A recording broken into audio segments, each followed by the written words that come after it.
Samantala, handang-handa na ang mga otoridad para sa pagdiriwang ng pista ng Nazareno sa Miyerkules. Mahigit 3,000 pulis ang ipakakalat para magbantay sa prosesyon. Mula sa Quiapo, may live report si Lala Roque. Lala.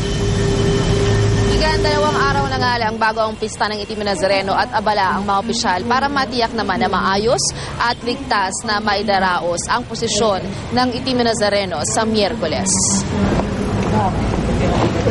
Mahigit 3,000 pulis ay papakalat ng NCRPO para magbigay ng seguridad sa prosesyon. May mga K9 units na rin na itinalaga para sa seguridad. Ang Philippine Coast Guard magpapatrolya rin sa mga tulay.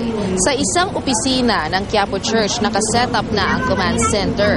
May bagong computer software pang gagamitin para ma-monitor kung saan na ang posisyon at mga re-responding pulis at ambulansya. 65 ambulansya ay papakalat sa araw ng pista. 50 portalet din ang ilalagay sa paligid at daraanan ng posisyon.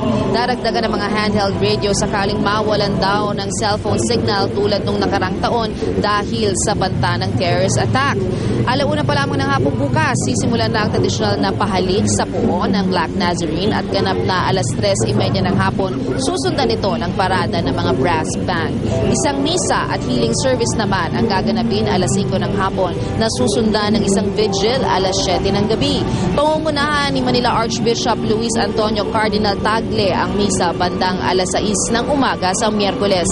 Susundan ito ng posisyon ng imahe ng Itim na Nazareno na manggagaling ng Quirino Grandstand pabalik na ng Quiapo Church. Nung nakaraang taon, inabot ng 22 oras ang translasyon o pagbabalik ng imahe mula Quirino Grandstand patungong simbahan ng Quiapo. Kaya naman muling paalala at pakiusap ng simbahan, huwag nang sumama sa posisyon ang mga buntis at may kapansanan, gayon din ang mga bata. Iwasan rin uminom ng alak kung sasama sa posisyon. Igan sa mga sandaling unti-unti nang nadaragdagan yung mga replika ng Itim na Nazareno na lalahok naman. Mamayang 3:00 ng hapon ay meron ng bendisyon na gagawin at sila ay magkakaroon din ng posisyon. Pero dito lamang to sa paligid ng Quiapo Church. At ayon sa pulisya, wala naman silang isasarang kalsada kahit na magsimula na yung posisyon itong mga replika ng Itim na Nazareno. Sa ating unang nalaman merong 150 na replika ng Itim na Nazareno ang lalahok mamaya sa posisyon. Igan? Maraming salamat, Lala Roque.